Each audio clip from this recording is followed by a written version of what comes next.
በህይወት ስጋ ያሉ ምን አይነት ዝግጅት ያድርጉ ሲሄዱ በሰላም እንዲሄዱ ብለህ ታስባለህ? ሰው እኮ ስጋ ነፍስ መንፈስ ነው። ሶስት ነገሮች እንደ እንቁላል በዩ ሰዎች ስጋቸውን ነፍሳቸውን መንፈሳቸውን ማጣጣም መቻል አለባቸው እና ሶስቱን አዋህዶ ሰው ከኖረ በእርግጠኛነት ጥሩ ዓለም ይቆየዋል የሚል እምነት አለኝ። ከትከሻ እስከ ክርን ከክርን እስከ መዳፍ 1 2 3 ከዚህም 1 2 3 ሰው እጁን 6 ነገሮች ይዘረጋ። ስለዚህ መሃሉ ይሄ ነው ማለት ነው። የሰባተኛው ብሬኑ ነው። እግዚአብሔር መንፈስ ማረፊያ ራሱ ነው። ቀጥ አለ ማለት ነው። ለመነ ማለት ነው። ይሰጠዋል።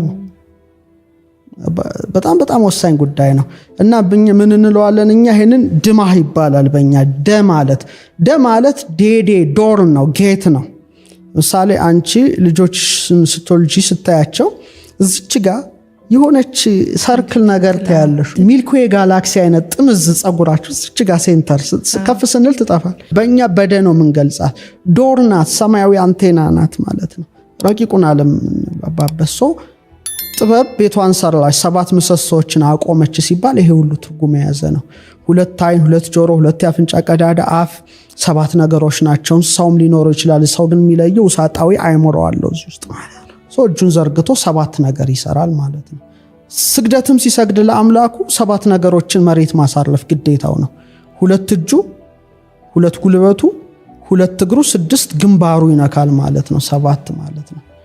እነዚህን ሁሉ ጸጋዎች ይቀበላል። ስለዚህ ስጋዊ ዕውቀት አለ፣ መንፈሳዊ ዕውቀት አለ። ጥበብ ግን ከፍተኛው ደረጃ ነው። ጥበብን፣ ዕውቀትን፣ ማስተዋልን እግዚአብሔር ይሰጣል። ምንም ችግር የለበትም። ዕውቀት ለምሳሌ የተለያየ ዕውቀት መረጃም ስብስብ ሊሆን ይችላል። የተለያየ መረጃ የሚሰጥ ለምሳሌ አሁን ዘመኑ ኤአይ ዘመን ነው አይደለ? አርቲፊሻል ኢንተለጀንስ ሰው ሰራሽ አስተውሎት የተተካበት ነው። ኤአዩ በጣም በከፍተኛ ሁኔታ አሁን ብዙ ነገር የዕውቀት ክምችት ከሆነ ጥበብ ግን ሌላ ጉዳይ ነው። የጥበብ ሀገር ወዴት ነው ይላል፣ ማደሪያ ወዴት ነው? እና ምንድነው የጥበብ መጀመሪያ እግዚአብሔርን መፍራት ነው ይላል። እና እግዚአብሔርን ፈርተሽ የምታገኙ ትልቅ መለኮታዊ ስጦታ ነው። እና አሁን ዘመኑ እኔ የዕውቀት ዘመን በጣም ያበቃ ይመስለኛል በእኔ እይታ ነው። ምክንያቱም ነገሮች በእኛ ትምህርት በዚህ በከዋክብቱ ሰፊ ትምህርት አሁን ያለንበት ዘመን የነፋስ ዘመን ነው። ነፋስን 4ቱ ባህሪያተ ስጋ እሳት፣ መሬት፣ ውሃ፣ ነፋስ፣ እሳት የሚሰለጥኑበት ጊዜ አለ ነው። ምሳሌ አዳም የነበረበት የ1000 ዓመት የመሬት ዘመን ነበረ። ቀጥሎ ውሃ ይተካል፣ የኖህ ዘመን ይሆናል። 3ኛው ነፋስ ይተካል፣ እስራኤል ከግብጽ የሚወጡበት ዘመን ነው። እንደዚህ እያለ ቀጥሎ እሳት ይተካል፣ ቤተ መቅደሱ የሚቃጠልበት ዘመን ነው። እንዲህ እያለ ይመጣል ዘመኑ እና እኛ አሁን ያለንበት በእኛ የነፋስ ዘመን ነው። ነፋስ ማለት ስፒድ ነው፣ ፍጥነት ነው። ነገሮች ሁሉ በጣም ይፈጥኑበት ዘመን ነው። ፍጥነት ነው፣ የነፋስ ይራ ነው ማለት ነው። ነፋስን መቋቋም የምትችዩ በመሬት ነው።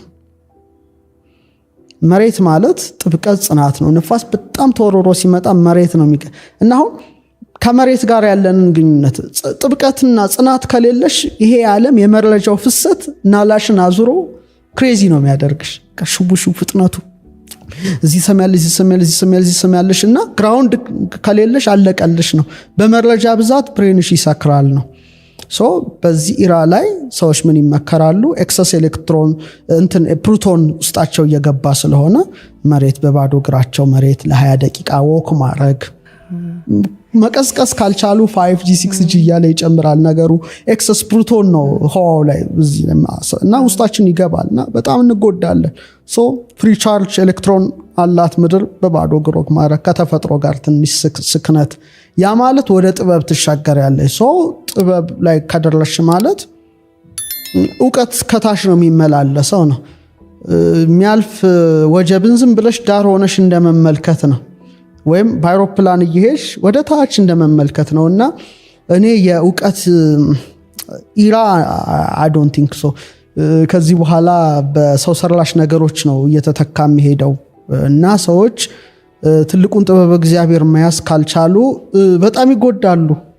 ጥቂት ጊዜ በኋላ የምናየው ነገር በጣም ሰፊ ጉዳይ እንደሚሆን እናውቃለን የሚል እምነት ነው ያለኝ። ስለ 4ቱ ባህሪያት ከሰውነት ክፍላችን ጋር አያይዘ አሁን ጠቃቅሰኸዋል፣ ግን ከኛ ከሰውነታችን ክፍሎች ጋር ያላቸውን ባህሪያት አገናኝተ ተወክሎ የሚገለጽበትን ብንወያይበት።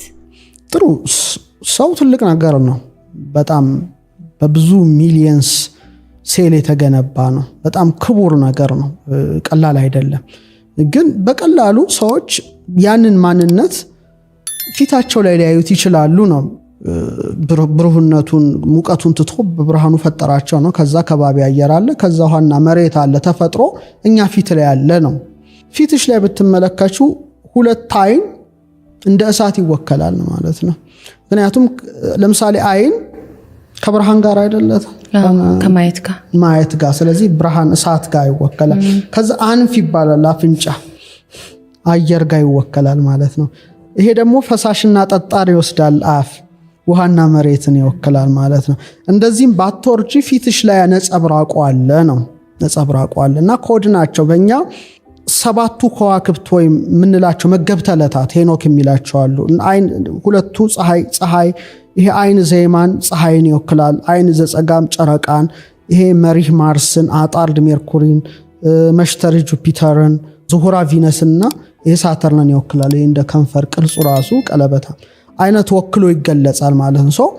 ሰዎች ምን ላይ ናቸው የሚለውን በራሳቸው ሊያውቁት ይችላሉ። ለምሳሌ መላእክት ባህሪያቸው እንደ ነፋስና እንደ እሳት ነው። እንደ ነፋስ ይፈጥናሉ፣ እንደ እሳት ይረቃሉ ምናምን። እንስሳ ደግሞ አብዛኛው የሚጫነው አራዊት ውሃና መሬት ነው። ሰው ሁለቱንም አስተባብሯል ነው።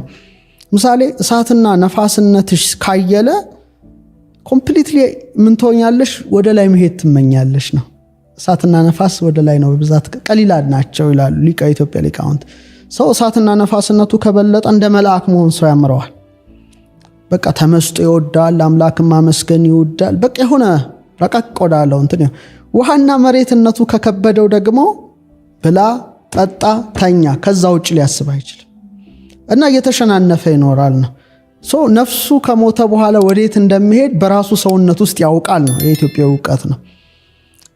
እሳትና ነፋስ ከላይ ናቸው፣ ውሃና መሬት ከታች ናቸው።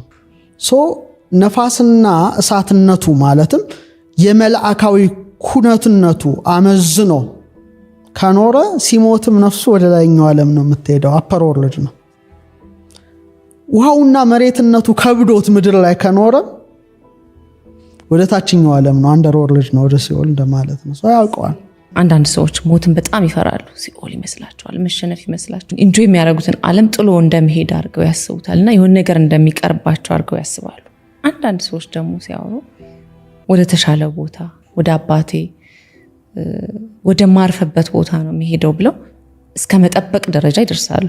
ይሄ ከዚህ ከአራቱ ባህሪያት ጋር ይያዛል ማለት ነው። ኤግዛክትሊ የትራንሴንድ ነው። በምድር ላይ ይሄኛው ከበለጠ እኮ ሚስ የምታረጊው ላይኛውን ዓለም ነው፣ የምትኖሪውም ለላይኛው ዓለም ነው።